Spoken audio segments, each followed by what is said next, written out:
La marine, c'est l'organisation la plus présente dans One Piece. Elle possède des membres d'une puissance incroyable et est dirigée par des grands du monde de One Piece. Aujourd'hui, c'est parti pour l'épisode 2 de 5 minutes One Piece sur la marine.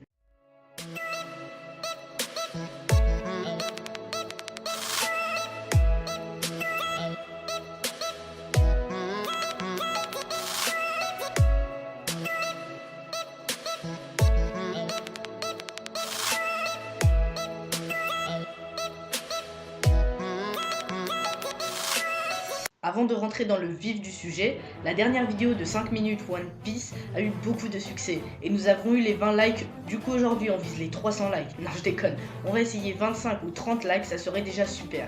Alors c'est parti pour la vidéo. La marine, comme je vous l'ai dit, c'est l'organisation la plus présente dans le monde de One Piece. La marine à elle seule possède plus de 200 000 membres d'après Oda lorsqu'un lecteur lui pose la question dans un SBS. La marine possède dans ses rangs des humains mais aussi des géants, des hommes poissons et autres. La marine est dans One Piece un antagoniste de longue durée. Elle est présente dans la manga depuis le début de l'histoire, on la retrouve avec Morgan ou plus récemment avec l'arc Nouvelle recrue de la marine. Nous connaissons très bien la marine et certains de ses membres, mais pas tout à fait son fonctionnement. Du coup, c'est parti pour une petite explication. Tout d'abord, parlons de grades, car c'est une des informations les plus importantes à vous expliquer. Alors dans la marine, nous avons plein de grades. Tout d'abord, nous commençons par les plus bas grades. Les apprentis, les nouvelles recrues et le premier et deuxième classe. Donc, pas grand chose à dire sur ces 4 rangs à part que ce sont les premiers grades des soldats lorsqu'ils entrent dans la marine. Ce sont des rangs très faciles à obtenir et à passer. Sachant que ces 4 grades ont très peu de pouvoir, ils sont juste considérés comme des soldats peu forts et ne voguent même pas sur Grand Line. Ensuite, nous avons les vice-lieutenants, les sergents et les adjudants. Toujours pareil, ces grades sont quand même assez faibles, mais par contre, ils ont déjà plus de pouvoir et peuvent donner quelques ordres secondaires. Ils sont considérés comme bons soldats et peuvent parfois être sur Grand Line, mais en tant que soldats, juste en tant que combattants, leur grade ne leur permettant pas de diriger des bateaux voguant sur Grand Line. Ensuite, là on commence à avoir un peu de niveau. D'abord nous avons les officiers, ça c'est le typique marin qui vogue sur Grand Line en tant que force d'appui, c'est-à-dire qu'il peut avoir quelques hommes sous ses ordres, pas trop. Il peut par contre avoir un haut poste sur les 4 mers. Je veux dire que s'il est muté sur une île de West Blue par exemple, il sera placé et pourra diriger une partie des marins. Mais ça sera le typique soldat de Grand Line. Ensuite, au-dessus, nous avons les lieutenants. D'abord les lieutenants juniors, puis les lieutenants, et pour finir les lieutenants commandants.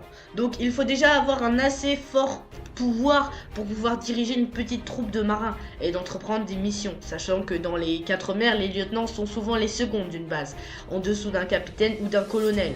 Donc à ce stade, le marin est quand même bien entraîné et a dû faire des missions difficiles pour arriver à ce poste. Les lieutenants voguent aussi souvent sur Grand Line en tant que soldats qui dirigent des escadrilles, c'est-à-dire une dizaine de marins, mais pas en tant que grand chef.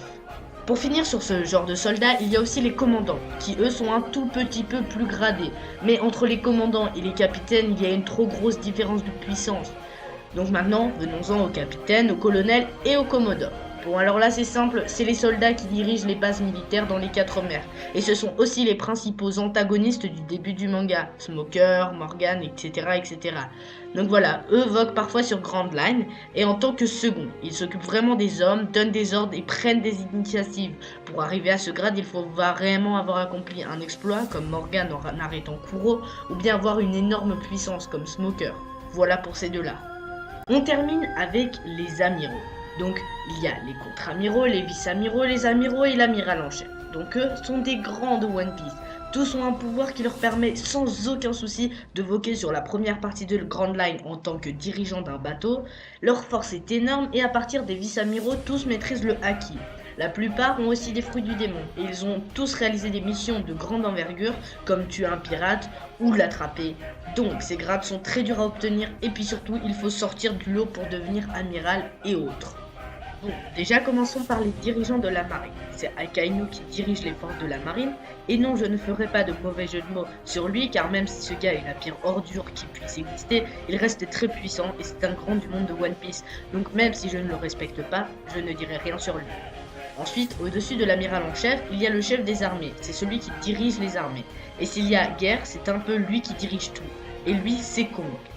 Ensuite, passons au le savez-vous. Chaque grade a sa tenue spéciale.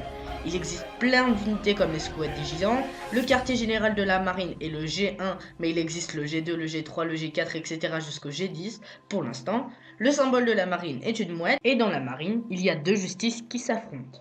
Selon le databook One Piece Green Secret Spice, il fait envisager par Oda que la marine ne soit qu'une sorte de mafia. Dans la première version imaginée par Oda, les membres de la marine étaient censés porter des costumes noirs au lieu de leurs vêtements blancs actuels. Et bien voilà, je crois que je vous ai tout révélé sur la marine. Du coup la vidéo s'arrête ici, merci d'avoir maté ce second épisode de 5 minutes OP.